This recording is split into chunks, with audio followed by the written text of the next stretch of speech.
Morning students, today we will do civics chapter 6 rural administration. In this chapter we are going to read how the village or the gram panchayat maintain the records of land, how he solve the problem of the people like the disputes problem or any other type of problem, and by where he get the funds.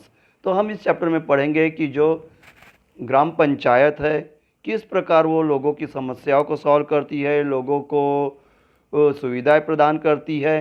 ठीक है, जैसे मैंने आपको इसके पिछले वाले chapter में बताया था रूरल लाइवलीहुड में कि जो गांव में अधिकतर लोग खेती किसानी वाले रहते हैं, फार्मर्स रहते हैं। ठीक है, तो उनकी समस्याएं भी अलग रहती है। ग्राम पंचायत हेड होता है और वहाँ के हेड पर्सन को सरपंच कहा जाता है। वही लोगों को ग्राम पंचायत के द्वारा माध्यम से लोगों को सुविधाएं देने की कोशिश करता है। Now introduction. There are more than the 6 lakh villages in India.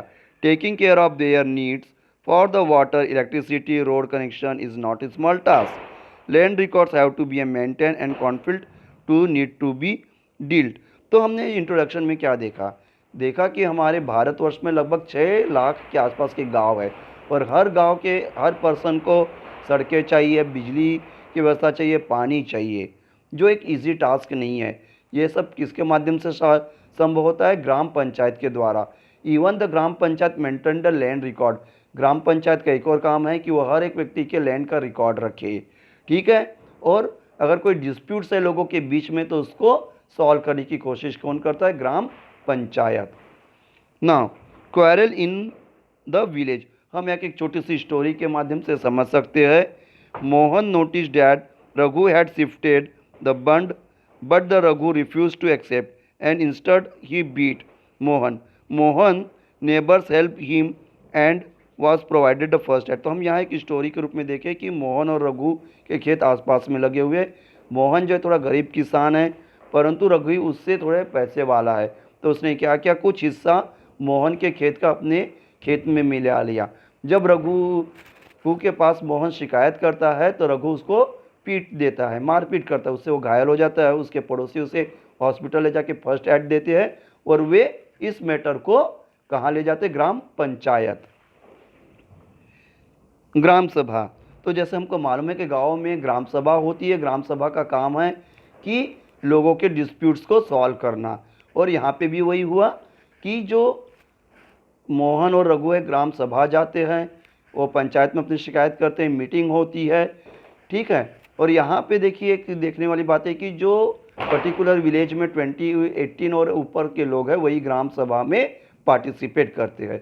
अब आगे हम देखते हैं कि role of police. Area of the police station. Every police station has an area that comes under its control. All the reports of the any cases in that area can be filed with the concerned police station. It is the responsibility of the police of that station to be inquire and investigate. तो देखिए area of the police station, हर एक police station का area divide रहता है। ठीक है, जैसे मैंने आपको बताया था चुनाव के समय हर कॉन्स्टिट्यूंसी डिवाइड रहती है, उसी प्रकार हर पुलिस वालों का एक पर्टिकुलर एरिया रहता है। जो घटना या एक्सीडेंट उस पर्टिकुलर पुलिस स्टेशन के इसमें होती है तो लोगों का काम बनता है कि वो वही के पुलिस स्टेशन पे जाके रिपोर्ट करे। उसके बाद वो पुलिस ऑफिसर का वर्क होता है कि वो दी गई रिपोर्ट के अनुसार उसकी तहकीकात करे, इन्वेस्टिगेशन करे। The work of the police station, अब हम पर्टिकुलर एरिया के पुलिस स्टेशन में जाके कंप्लेंट फाइल करते हैं, फिर उसके बाद हम देखते हैं कि क्या आगे का प्रोसेस होता है। The work of the police station. The return application is to be given by the complaint. The complaint will get registered in the record of the police. Police investigate will start.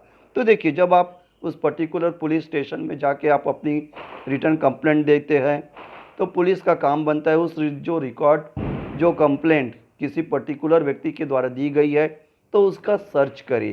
तो वो उस particular व्यक्ति के घर जाती है, उसके आसपास के एरिया पे जाके वो दी गई रिपोर्ट के अनुसार इन्वेस्टिगेशन करती है। तो इन्वेस्टिगेशन करने का मतलब ये होता है कि वो लोगों की प्रॉब्लम सॉल्व करने की कोशिश कर रही है और जिसने इस घटना या इंसिडेंट को अंजाम दिया है उसको पकड़ के सज़ा दिलाना, ये काम पुलिस का होता है। तो ये रिस्पॉन्सिबिलिटी आती है पर्टिकुलर पुलिस स्टेशन के एरिया में होने वाली घटना के इन्वेस्टिगेशन करने के बाद। ओके,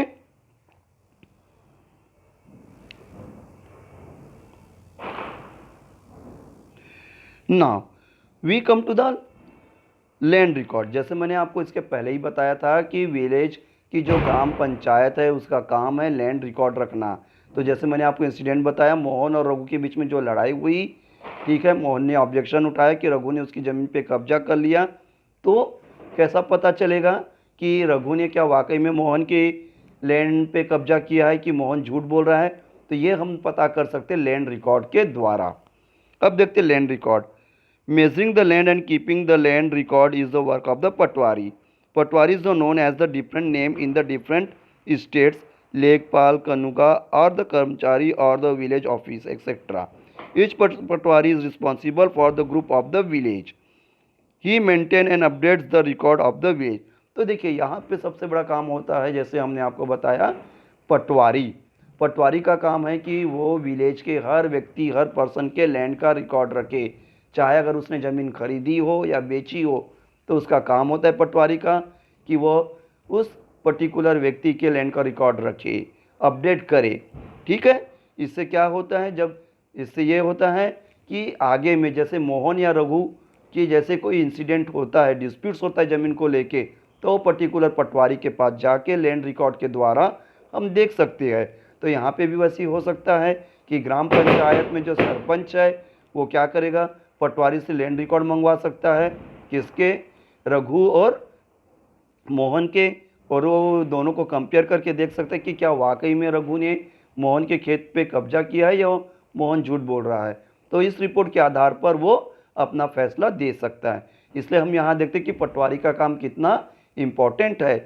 क्यों इम्पोर्टेंट है? क्योंकि उसका काम है कि हर एक व्यक्ति के लैंड रिकॉर्ड को रख के मेंटेन करे, और ऐसी कोई प्रॉब्लम आती है ज़मीन से रिलेटेड डिस्प्यूट्स की, तो यही लैंड रिकॉर्ड आगे में काम आता है और प्रॉब्लम सॉल्व करने में बहुत मददगार या हेल्पफुल होती है। Uses of land record. अब लैंड रिकॉर्ड रखने का क्या मतलब है? Land record is useful for the government as well as for the general public. Someone who is buying the land needs the land record. Similarly, the seller also need the land record. If a person want to avail the loan against his land, he need to show the land record. तो देखिए यहाँ हमने uses of land record देखे। पहला, अगर आप ज़मीन बेचते हैं, ज़मीन बेचने वाला और ज़मीन खरीदने वाला जो भी व्यक्ति है उसका अगर लैंड रिकॉर्ड अच्छा है, उसके फेवर में है, तो ज़मीन आसानी से बिक जाती है और सामने वाला आसानी से खरीद लेता है। क्यों? क्योंकि लैंड रिकॉर्ड से पता चलता है कि हाँ, ये जो पर्टिकुलर व्यक्ति ज़मीन बेच रहा है वो उसी की है, फर्जी नहीं है। दूसरा, आपका अगर लैंड रिकॉर्ड अच्छा है तो आप उसके बेस पे लोन ले सकते हैं बैंकों में अपना लैंड रिकॉर्ड दिखाकर कि हाँ, ये पर्टिकुलर जो ज़मीन है या पीस ऑफ लैंड है वो मेरे नाम पे है और ये पटवारी की सील और साइन है, अपडेट है, तो उसी के बेस पे आपको लोन मिल सकता है। और इवन जो लैंड रिकॉर्ड है वो गाँव में होने वाले ज़मीन को लेके जो डिस्प्यूट्स होते हैं उसको सॉल्व करने में बड़ी मददगार होती है। तो इस प्रकार हम देखते हैं कि लैंड रिकॉर्ड के यूजेस। ओके,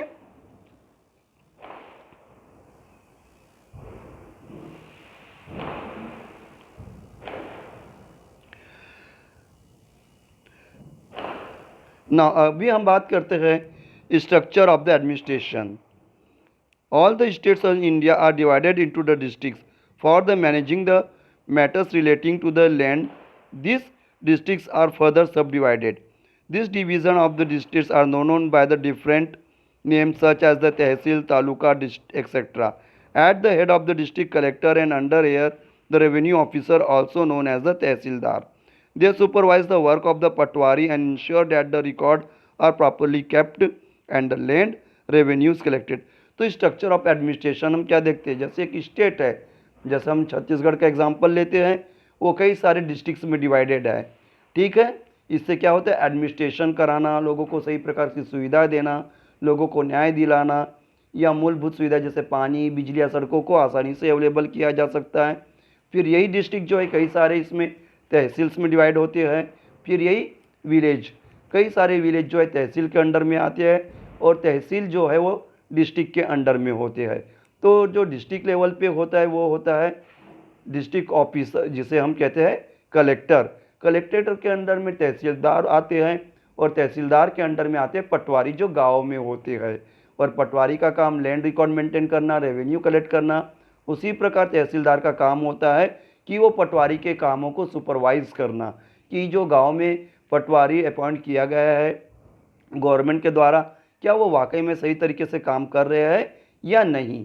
और इन सब से ऊपर होता है डिस्ट्रिक्ट के कलेक्टर, जो पटवारी और तहसीलदार के कामों को या उनके द्वारा किए गए वर्क को सुपरवाइज करता है, ठीक है, सुपरविज़न करता है कि क्या जो गवर्नमेंट के द्वारा जो लोगों को सुविधा दी जा रही है, बिजली, पानी, सड़कों की, वो लोगों तक सही तरीके से पहुंच रही है कि नहीं। ओके, अब हम बात करते हैं new law, Hindu succession amendment 2005। तो देखिए, अर्लियर द लैंड और the field after the death of the father was divided equally only among his sons. Recently the law change this situation. In the new law, the son's daughter and their mother can be get the equal land. This law is applicable in all the states and union territories of the country. तो यहाँ देखिए, new law मतलब 2005 में supreme court ने हमारे जो government है, चाहे वो स्टेट गवर्नमेंट है या सेंट्रल गवर्नमेंट, उनको आदेश दिया कि जिसकी ये ज़मीन है उसके मरने के बाद, ठीक है, किसी पर्टिकुलर व्यक्ति की अगर ज़मीन है उसके मरने के बाद वो सभी में बराबर डिवाइड होगी। इससे पहले क्या होता था कि कोई फादर के डेथ के बाद उसकी जो ज़मीन है उसके बच्चों में ही, मतलब लड़कों में ही डिवाइड कर दी जाती थी, माता या लड़कियों को कोई हिस्सा नहीं दिया जाता था। परंतु आप देयर इज़ अमेंडमेंट, अमेंडमेंट का मतलब होता है चेंज, थोड़े से नियमों में चेंज किया गया और 2005 में ये रूल बनाया गया कि अगर पिता की मृत्यु हो जाती है और उसके पास कोई ज़मीन है तो उसका शेयर उसको लड़कियों को भी मिलेगा और माता को भी मिलेगा।